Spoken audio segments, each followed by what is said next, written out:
Good morning, everyone. Another day.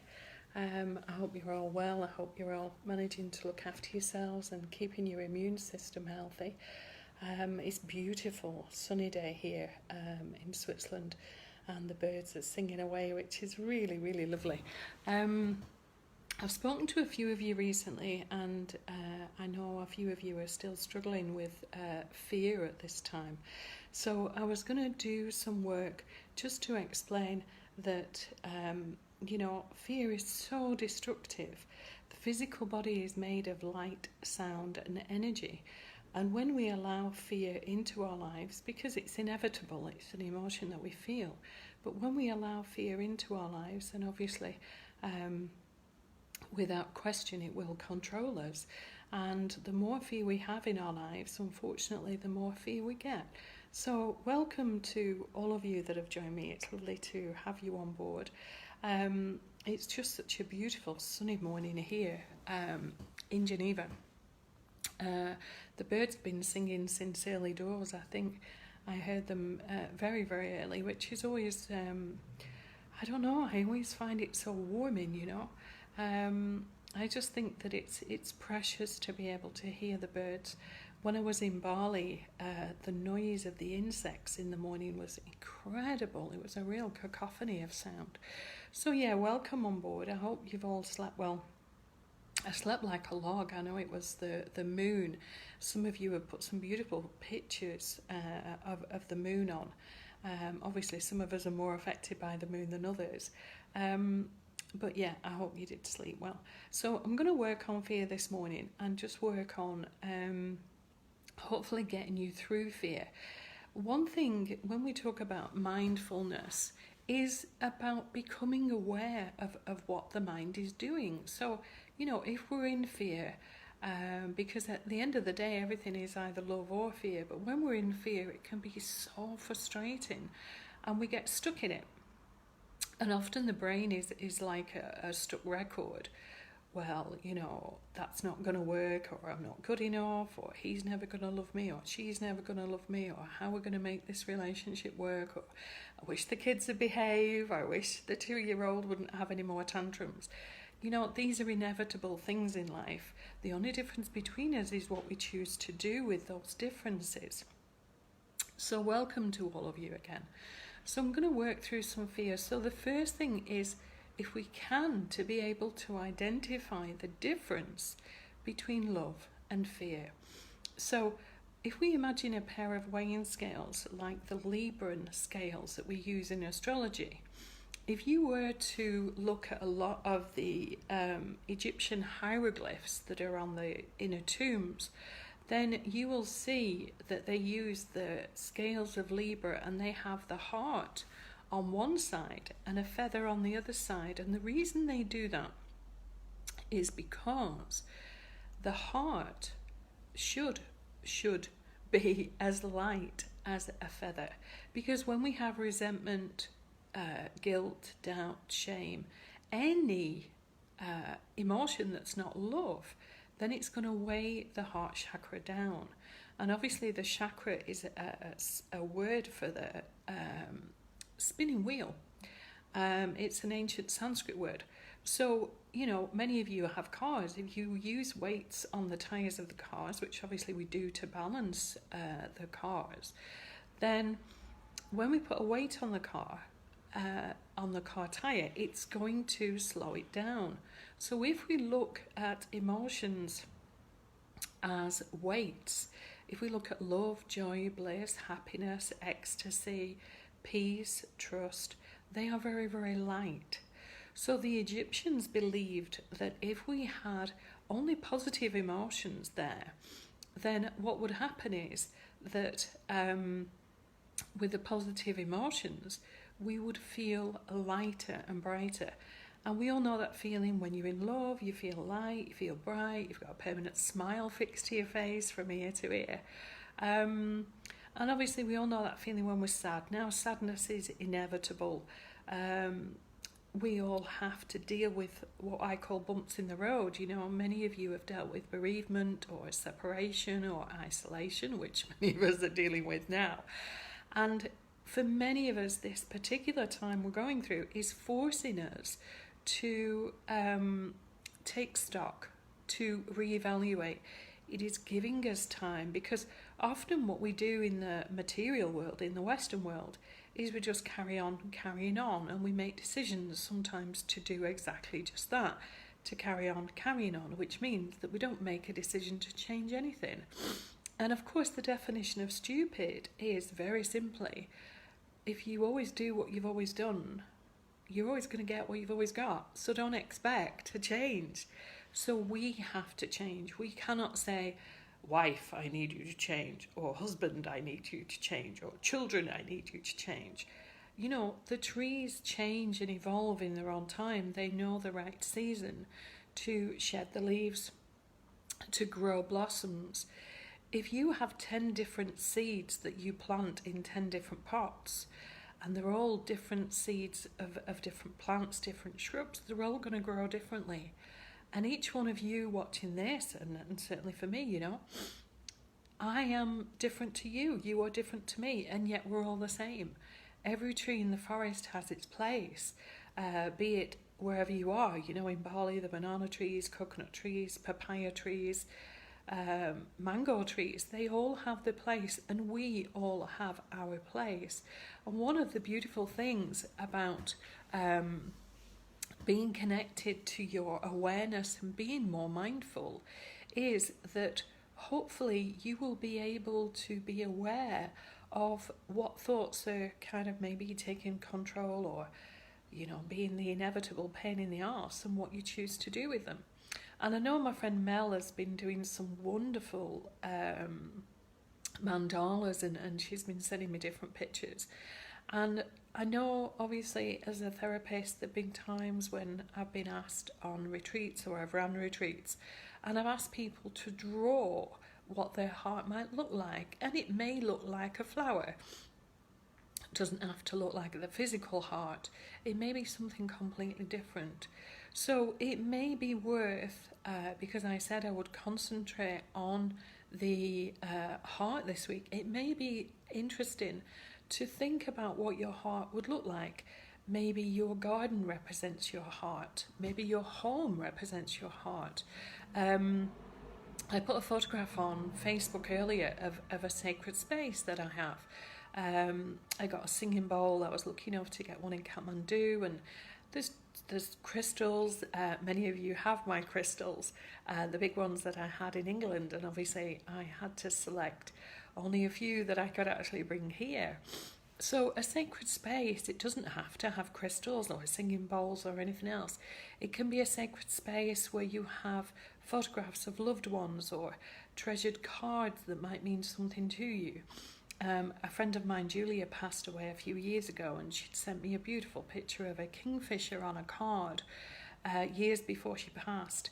So although I put my sacred space on this morning, you know, I have another sacred space where I have cards and photographs by the television, and I also have another sacred space where I have some photographs of my loved ones, my granddaughters, my daughter, my son, and my best friend Julie, in the kitchen on a shelving rack. You know, your fridge may well be a sacred space. You know, you may have fridge magnets and things like that. So it's really important in these times to think about your sacred space. I know many of you are isolated. My parents are over 70, so you know, they're at home indoors, and they're really missing the grandchildren, the great-grandchildren, and although thank goodness they have a garden, you know, it's a bit of a lonely time really.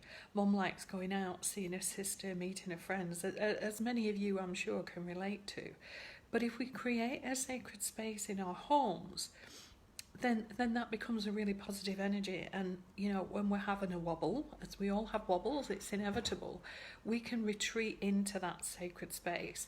I know many of you have spent time in the gardens recently, which I think is lovely, and it's been delightful that many of you have been planting trees and getting in the allotments, and I think we're all much more aware now of planting our food and growing our crops. And I always remember when I used to have my little house in Penwitham, you know, the joy that I had, the simplicity of growing the plum tree and the apple tree and the pear and the rhubarb, and I managed to, I don't know how they got there, but I grew some potatoes once. And the joy of that, and the joy in the smell, many of you know, when you've grown your own tomatoes in the greenhouse, you can really, really, really smell them. And I just think it's beautiful to be able to appreciate the simple things in life. I sent Reiki, I sent healing to all of my garden, and many of you, I'm sure, you know, maybe I gave you some plums to take home because the freezer wasn't big enough. You know, you send Reiki to something and all of a sudden you've got multitudes of crops. And I used to just love being able to give away the pears and the apples to friends and family alike. I always remember my friend Bev. She was a delight. And I gave her some plums and she entered a pie contest. And she won for the best pie, for the best plum pie, and I was absolutely delighted, and we just giggled because we knew exactly why she'd won, because the pie was full of love. And it's, you know, if you're going to think about the heart, the first thing that comes to mind is the love. And I know when I was in Bali, we had this amazing restaurant called Galapagos, and the food was just exquisite. You could feel the love, and for me, I could sense the energy around the food. Sometimes you didn't even want to eat it because it was so lovely. So it's always worth thinking about how much love is in your home, how much love is in your food, and how much love is generally around you, you know? Do you walk around with a face like a slapped backside, or do you walk around with a smile? I mean, nobody's going to smile all the time. Come on now, let's keep this real. But I know after training with Bapa Manku and Wayan and Father and the other high priests and the very, very sacred men that I had the absolute privilege of working with in the last 8 months I was in Bali, what a joy.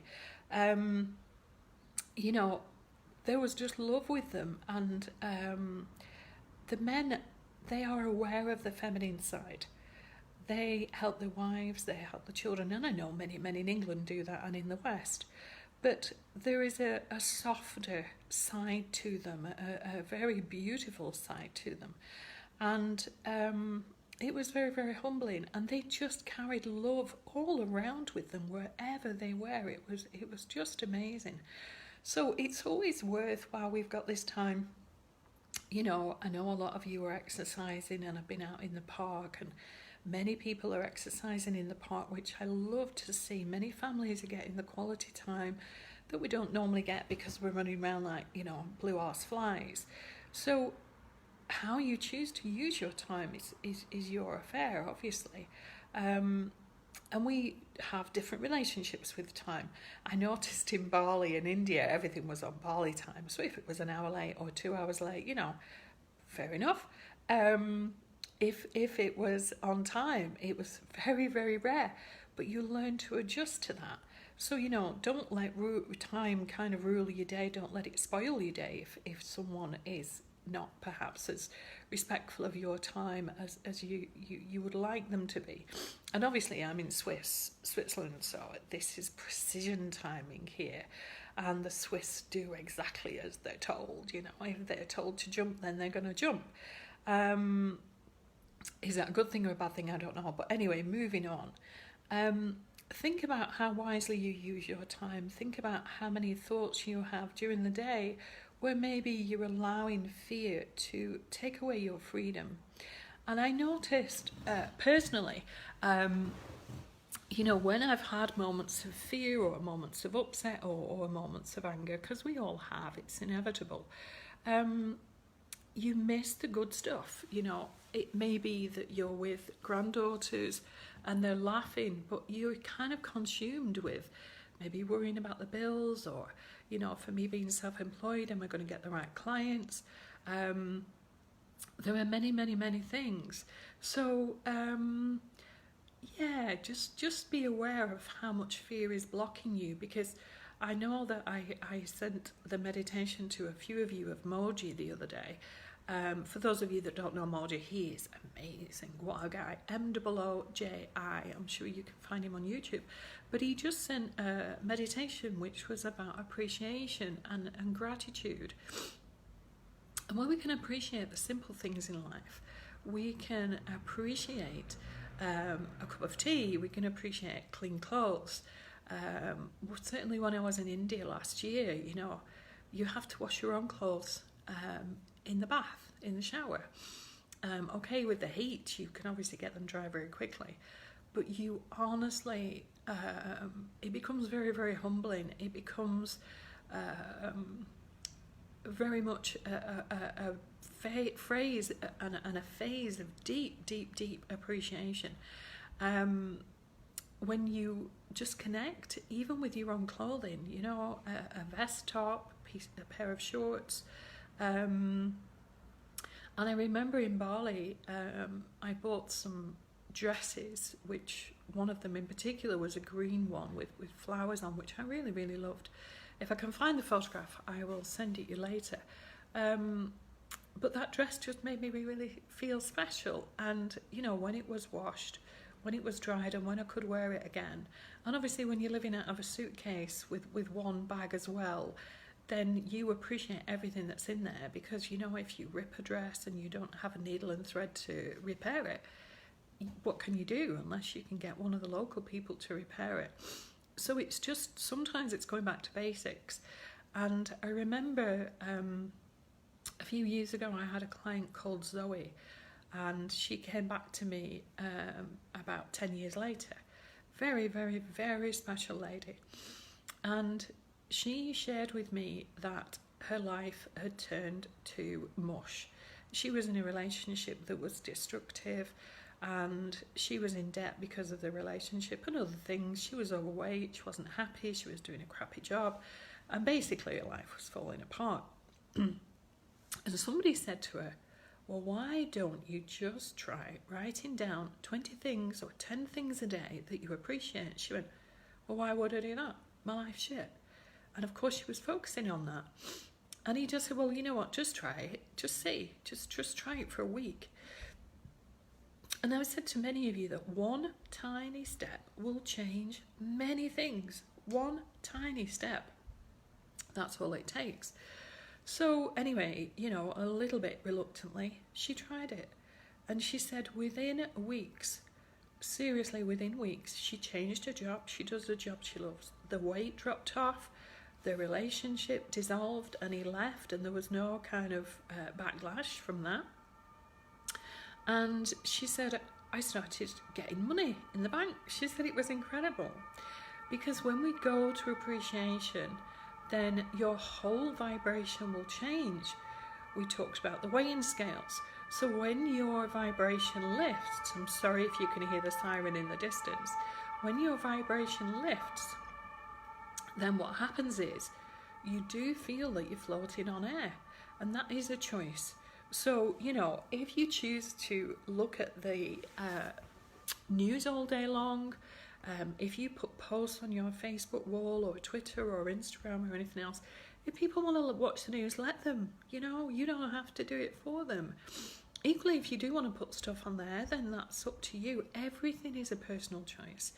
But certainly as a spiritual teacher, as a soulful teacher, and I'm not saying I've got everything right, and I'm not saying that I have all the answers, because I don't. I just am little old me, you know, plodding along, work in progress. But, you know, I think many of you know, I'm here alone in Switzerland. I have got friends, and they check up on me daily, and I check on them, and it's a real camaraderie. But I'm living on my own. And I haven't got my granddaughters, which are always a beautiful tonic for me. So it's very important to be kind to ourselves at this time. And I know for a fact that if I watched the news, I would feel completely crap. I might as well put my head in the oven, you know, set my hair on fire, stick pins in my eyes. Why would I want to do that? I mean, you know, it's up to you what you want to trust on the news, and I'm not going to go into propaganda, conspiracy theory or anything else. But please just be aware that everything, and I mean everything, that is on your awareness, that is on your radar today, will affect you. I went out yesterday for a walk, and I could hear this huge booming music, and you probably remember the song "We Are the World, We Are the Children" with Stevie Wonder and everybody else, and it was amazing. And I thought, well, there can't be a concert because we're all in self-isolation. Is this coming from somebody's boombox or somebody's balcony? And I physically stopped so that I could decide whether it was coming from the left or the right or something else. And I don't know if it was somebody going past in the car because the music seemed to change, so I think it was. But it really put a smile on my face. And I thought, I wonder if somebody, it was just my thought, I wonder if somebody's just driving around the city, just lifting people's spirits when they're feeling a bit down. And I thought, how marvellous. Now, I must admit, when I was first here in Switzerland and the restaurants started closing, and at first Starbucks was only doing takeaway and now it's completely shut, there was a tangible fear in the city. And after coming here for nearly 8 years, it really saddened me. Many of you know I'd much rather be in the countryside, but Switzerland is a beautiful place of its own. There's buildings lining the lake, and there are many parks here, and there's usually a vibe of real happiness. And I remember on the Friday when all this kicked off, there was a tangible sadness, and people were wandering around with kind of a lost look on their face. And because I see energy fields, there was a real discombobulation, a real kind of disharmony in their energy fields. And it deeply saddened me. And I just, kind of made my light stronger, if you will, not just to prevent that permeation into my own energy field, but because it felt like the right thing to do. And if I can hold more light to somebody else, then fair enough. And equally, some people, we have to understand, some people don't want the light. Maybe that's their karma, maybe that's just where they are. And I think all of us have, maybe experienced at some point the dark night of the soul, be it through bereavement or sadness. And I know that a lot of you have approached me and said that you're really struggling at the moment just because of everything that's going on, which I can understand, we have to honour the fear, we have to honour our emotions, because I know for me, for far too long, I just put them under the carpet. I think it's rather a British thing to do. Oh, darling, let's just shove those nasty emotions that nobody wants to deal with under the carpet. We're not allowed to be angry, we're not allowed to be sad, we're not allowed to be this, we're not allowed to be that. I love the Mediterranean way, they just maybe chuck a plate or a cup at the wall and break it, or they just, you're getting on my nerves, but then it's done, it's finished. How long do you harbour your anger for, or resentment or frustration? And the amount of times I've worked with clients and they say, but I'm not angry, I'm just frustrated. Well, there's different levels of anger: irritation, frustration, right up to full-blown rage. So anger is a normal emotion. Many of you have built businesses up that, you don't know what's going to be on the other side of this. And I can really understand that fear coming up. Many of you maybe work for someone else who is self-employed, and, are you going to have a job at the end of this? But at the end of the day, is it worth you worrying? Because is it going to change anything, or is it going to alter your vibration so that you're actually going to miss the time that you have right now, either alone or with your loved ones? Because I always remember when my children were at home, and because I've always seen energy fields, I remember Matthew coming home from school one day or work, and his energy field was bright red, and Matthew's energy field was always constant. He was always happy-go-lucky, it was always light, it was always bright. And he got to the back door and I went, "You're not coming in, Matthew." He said, "Why, what's the matter?" I said, "You're not bringing that energy in here, what's the matter?" And he said, "Oh, I've had a bad day at work, whatever." I said, "Well, I'll tell you what, you get in the shower, go and wash it off, and then you'll feel better." What I hadn't realised at the time was, of course, that energy is everything that we are, and fire energy, anger energy, is fire energy. So going in the shower obviously brings the water, And the difference in him when he got out of the shower, he was fine. Now, if I didn't see energy fields, and if I hadn't seen the anger and the redness around him, that could have percolated into the rest of the house. And obviously, you know, there were 5 or 6 of us living in the house at the time. That energy, you know, would it possibly have resulted in a row for all of us? Yeah, quite possibly. Sometimes in anger, and I'm sure we've all done this, you know, there's things we say that we might regret later, or things we're kind of, you know, biting our tongue not to say. So, you know, I always think that we can choose to also remember something that somebody has said to us that's really hurt us, and we can choose to remember that forever, or we can choose to work through it, to understand it, because none of us are white to the white. We've all said things that we can regret. We've all said things that were maybe quite harsh at the time. Maybe we didn't mean them. Maybe we were just lashing out. So think about forgiveness. Think about how you can maybe bring more forgiveness in your life, bring more peace into your life, into your day. Maybe put your favourite music on. Maybe put somebody's chanting on. I shared on my wall yesterday the Bliss, well, it's an album, it's called 100,000 Angels, but certainly the featured song on there is absolutely beautiful. There are so many beautiful songs out there, you know. We Are the World touched me yesterday. It was wonderful. So think about how you can make your day better today. You know, what can you do in the garden that reflects you? I knew someone a few years ago, and she refused to plant or have any yellow flowers in the garden, in the house, in the window boxes. And to me, yellow represents happiness, the sunshine, bliss, joy, peace, many, many beautiful emotions.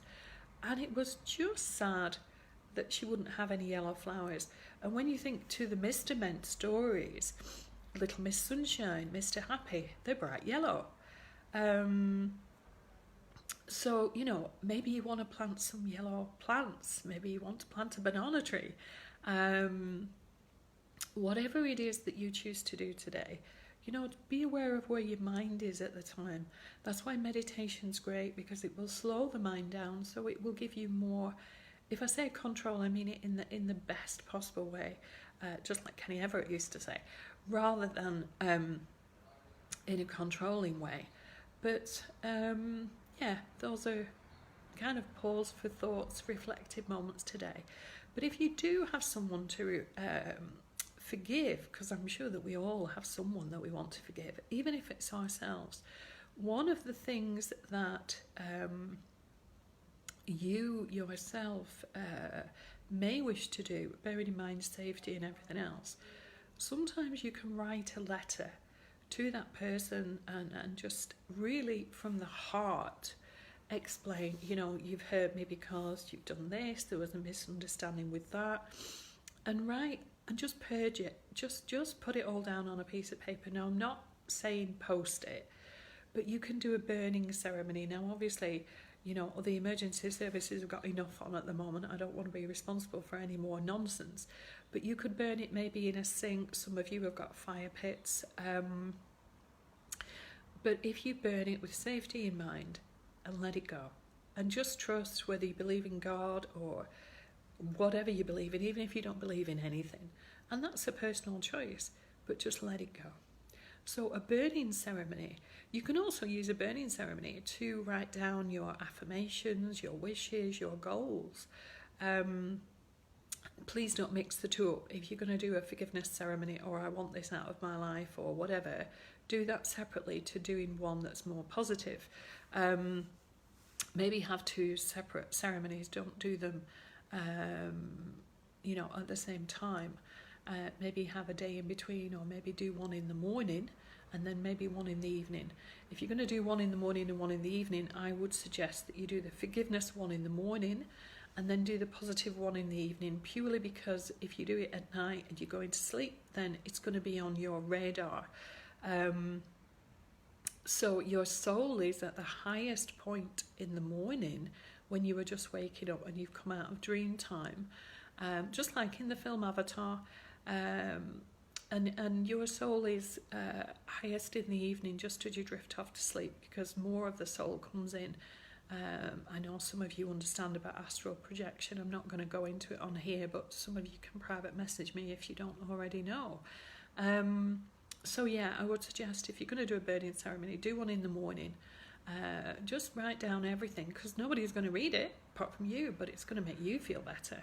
And then in the evening do, maybe your positive affirmations. So in true style, I pulled a card this morning, but I didn't actually pull one, I got two. And funnily enough, this is the one that's come out already. Now, this is the fourth time in 2 weeks, because I started doing these 2 weeks ago. So I'll read this to you. It is start the day with an intention. Begin each day with an intention that will clearly determine the quality of your day. By starting your day with intention, you are creating the exact type of day that you wish to have. You send the universe a clear message of what you are open and willing to receive that day. When you start the day with intention, you reclaim your power and become the creator of your life. What is your intention for today? A very powerful thought. And the second one is focus on what you want, not what you don't want. Always remember to keep your focus on your dreams and goals rather than the obstacles in your way. It is a universal law that what you focus on will expand. If you make the mistake of focusing on the fears, doubts, and limitations of your pursuit, these obstacles will expand and cripple your efforts. When you keep your focus on what you want beyond the obstacles, you'll find yourself reaching your goals more rapidly and with more confidence. So it's very interesting for me at the moment. My friend Peter, who many of you know, writes the testimonials for the books or the back cover or the forward or whatever. Pete and I had a discussion just before we went into lockdown, which was great because he's over in France. And Peter said, I think you should write a book about your experiences and, how you did healing with Bapamanku, because I was working on the land, I was working with the earth chakras and the vibration of the planet. I was also working with many Balinese and Indonesian people, because his reputation spread throughout Indonesia. Many people used to come from different islands. And obviously with the amount of tourists in Bali, some of them heard about him, and many of them had private sessions with him, which was just incredible to witness. And the joy of me actually being able to partake in the Malukat with him, which is a sacred water blessing. So many of you know that water has its own memory. So basically Bapamanku would chant a sacred chant, which was beautiful to listen to, but he would chant sacred prayers, and he had a sacred bell that he would ring, infuse the water with the sacred chant with the blessing, and then it would be poured over you bit by bit as Bapamanku cleaned the physical body and cleaned the soul. And believe you me, if any of you want me to share the video of when I had mine, I was in tears. It was one of the most incredible experiences that I've ever had the privilege to experience. That's how I met my teacher.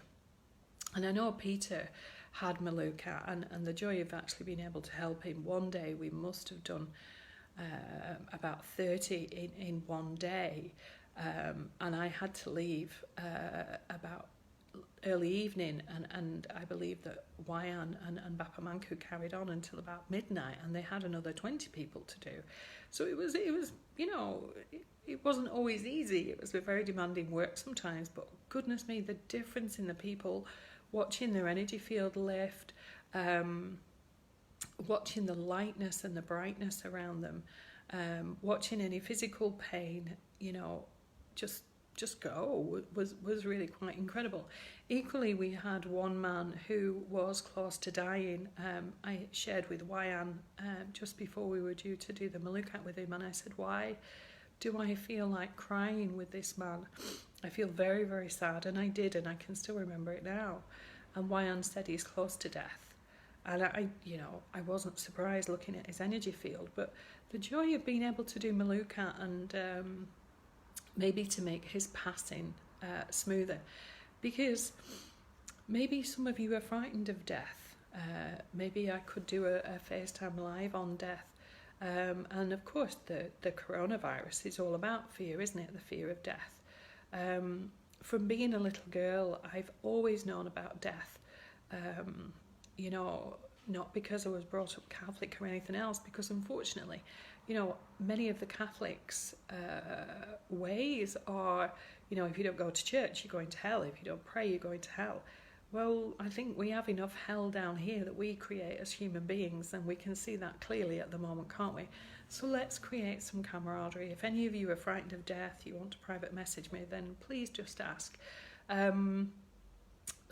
Pete's asked me to write this book about working with Bapa Manku. Maybe I can put a section in there about death. But Peter said, think about how you can help people understand energies and help them to raise their vibration in their own home. I was clearing some black magic, some very, very heavy duty black magic with Bapa Manku, actually far more than I'd cleared in England before I left. Pete said maybe explain that and explain how people can maybe avoid it in the future, or how they can keep themselves lighter and brighter. Now for me, I do a lot of stuff naturally, so it doesn't come easy to be able to formulate it into words. But if there's anything that you want me to include in the new book, anything about keeping the energy in your home clean, just ask. I'm in the throes of doing it now, which is great, because I love writing, even though it's an incredible discipline. The last book I did, which is about my travels up to the point when I return to Bali after visiting my family in New Zealand, is about 8,000 to 6,000 words. I think there's a lot of discipline in that. But I just love it. When we do something we love, it doesn't matter if we're learning a dance or a piece of music or whatever it is that gives us our passion. And I know I've had the joy and the privilege of working with many of you to help you find your passion underneath all the emotions, all the crap that you've hidden under the proverbial carpet of, oh, I can't deal with that, put it under the carpet. And, obviously when I had the chronic fatigue syndrome all those years ago, that was when I crashed, because the carpet got too full, because inevitably, you're going to start seeing the great big bump under the carpet eventually, and eventually the carpet's not big enough to keep it hidden down there. So if I can help any of you in any way, shape or form, if you feel a burning ceremony is going to help you, then fine. I'm in a group called Sacred Pause for Meditation, which Peter Sanderson set up. I've run about 4 of them with him, which has been an absolute privilege, to be honest. But we had a burning ceremony. We had a fire pit, obviously, using the vivid, powerful, creative imagination, because none of us were together, but we could all visualise standing around this fire and throwing in our pieces of paper or our wishes, our intentions. It was an incredible experience. It was very light-hearted, very well guided. And if any of you want to join that, just private message me, or you'll find Peter through my Facebook page. I did try and share something on my Facebook wall. I didn't check. I do apologise. I'm pretty sure it's shared. But if you want to join in the meditations, we do them at 10 o'clock Swiss time, so that will be 9 o'clock UK time. And for the rest of you, you can figure out what time zones you're in, because I know people are watching from all over the world. But, meditation is really important. Don't run before you can walk. Don't be berating yourself if your monkey mind starts jabbering about the washing, cooking, ironing, cleaning, or regrets you've had, or sadness you're feeling, or whatever it is you're going through. The monkey mind's just doing its thing, that's all. Just acknowledge it, just like you would, if a child was talking to you, acknowledge it. and then, you know, just get back to the meditation as soon as you can. It's just like Slimming World. You know, if you have a bad day when you're binging on chocolate and crisps, then just go back to it the next day. If you fall off the bike, go back to it the next day. If you fail your driving test, go back to it the next day. So, you know, meditation is so important in these times. Don't be afraid of facing your fears. There are many of us out there that can help you. I can help sending healing. You know, Peter and I are more than happy to send healing. Peter has an intention wish at the end of the day when we meditate, and any of your loved ones are in there. A friend's messaged me this morning, there's a baby who's been born premature, we're on with that. Whatever your personal views are, I am sending healing to Mr. Boris. You know, we all need healing at some point. We are all vulnerable at some point, and that's okay. And the problem I had for years was I wasn't vulnerable. I was strong. I could accomplish anything. Yeah, until I crashed. We're all vulnerable sometimes. We're allowed to be vulnerable. This is a time when people are really struggling at the moment. Some of us are embracing it, loving it, and making the most of it.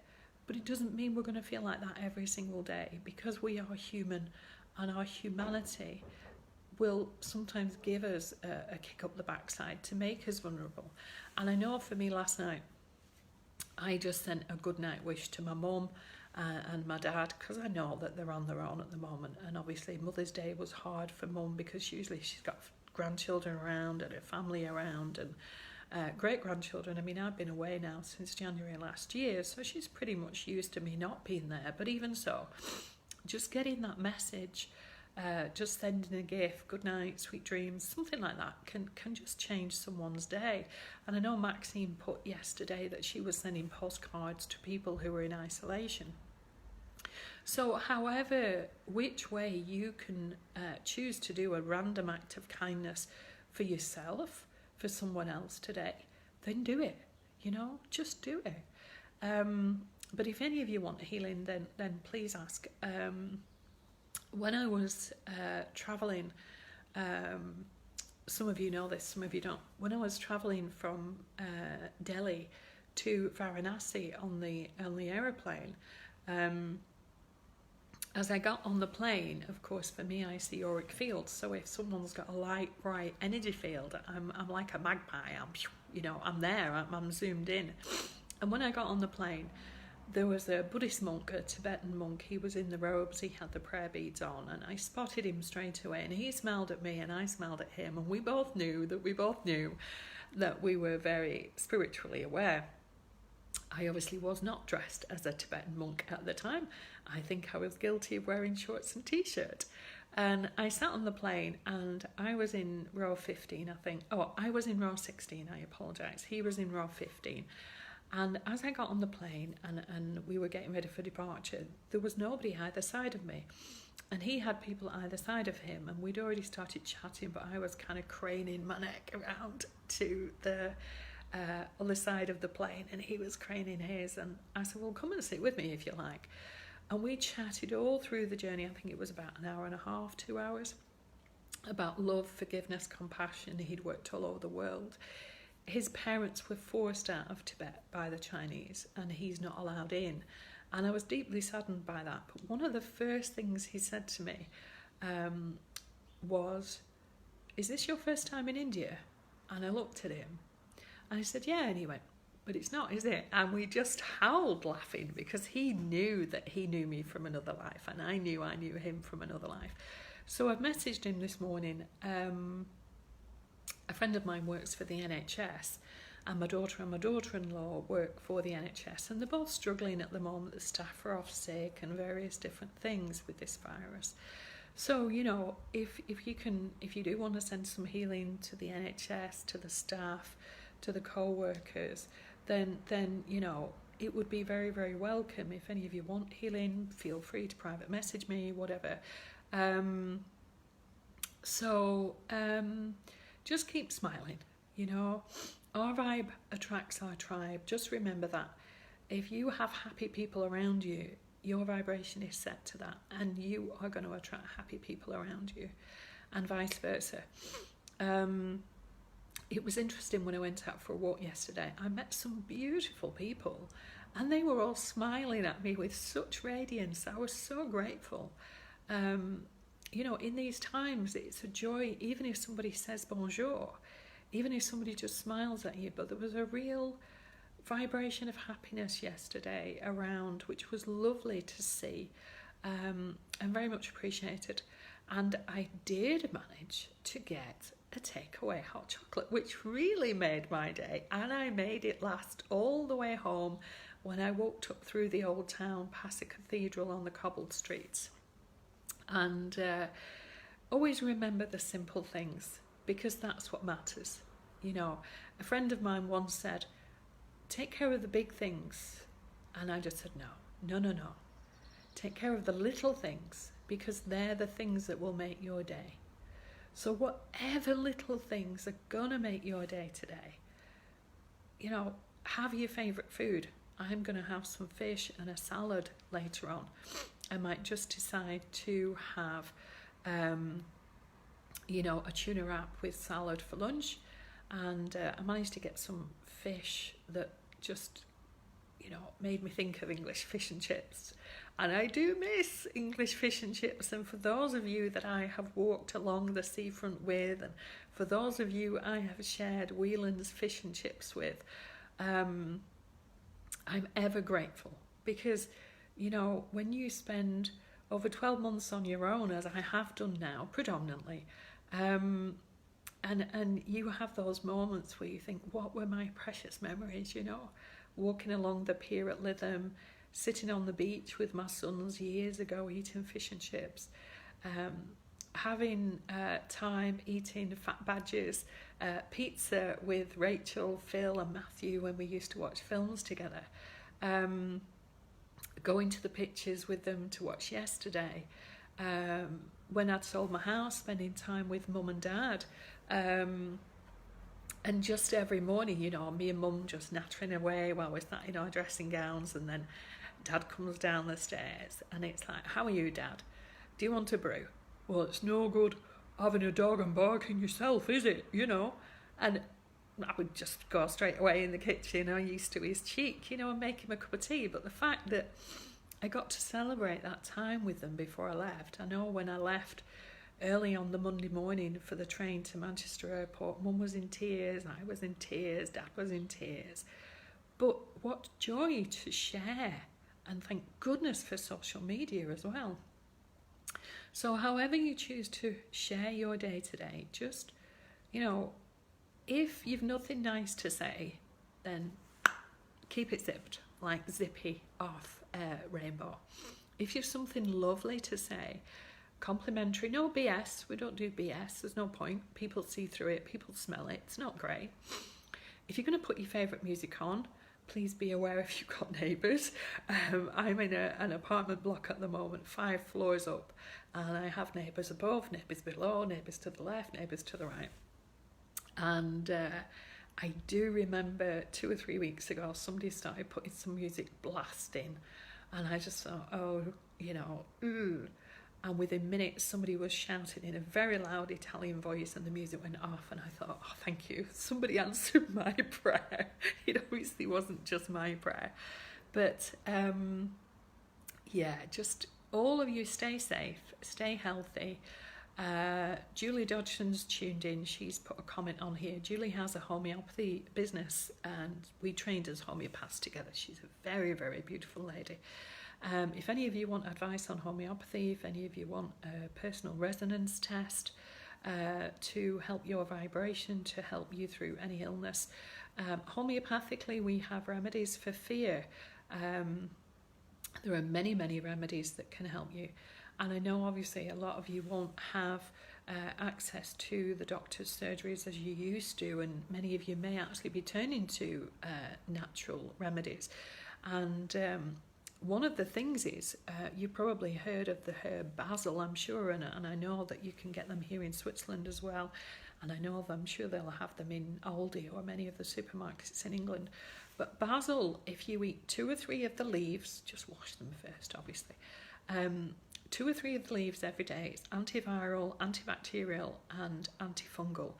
And it's great for breath, it's great for everything. And if you love pizza, then slap a load on it. If you love spaghetti bolognese and Italian food, basil is a wonder herb.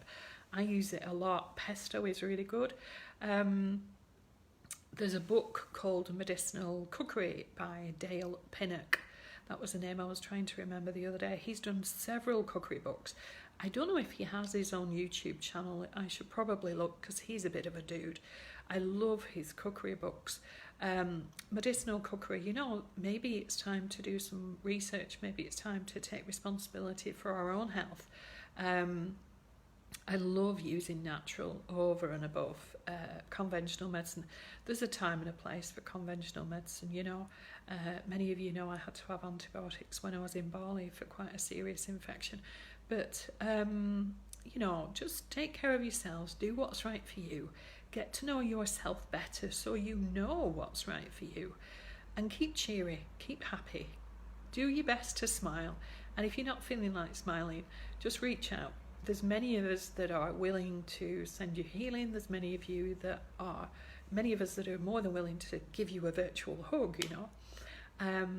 I met an old man a couple of times who lives local to here. He's about 70. His energy field is huge. He's just this ball of white light. He's a funny character. He's absolutely delightful. And we was just talking in the street, obviously, with, 6 foot apart the other day. And a few people were looking on, and because we were talking, we were obviously happy. It was incredible to watch the people around us started, bonjour, ça va, just the ambience gathered. And most people smiled even if they didn't say bonjour.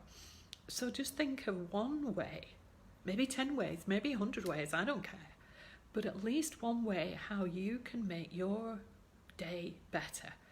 So here's from me, Geneva in Switzerland, saying hello and goodbye, saying thank you for joining me. I hope I've inspired you in some way, shape or form, and I hope I've given you some practical tips on moving forward through life. If any of you have any ideas or thoughts you want me to do for tomorrow, just let me know. And take care, all of you. Stay healthy, stay happy, and sacred love, sacred blessings. Bye.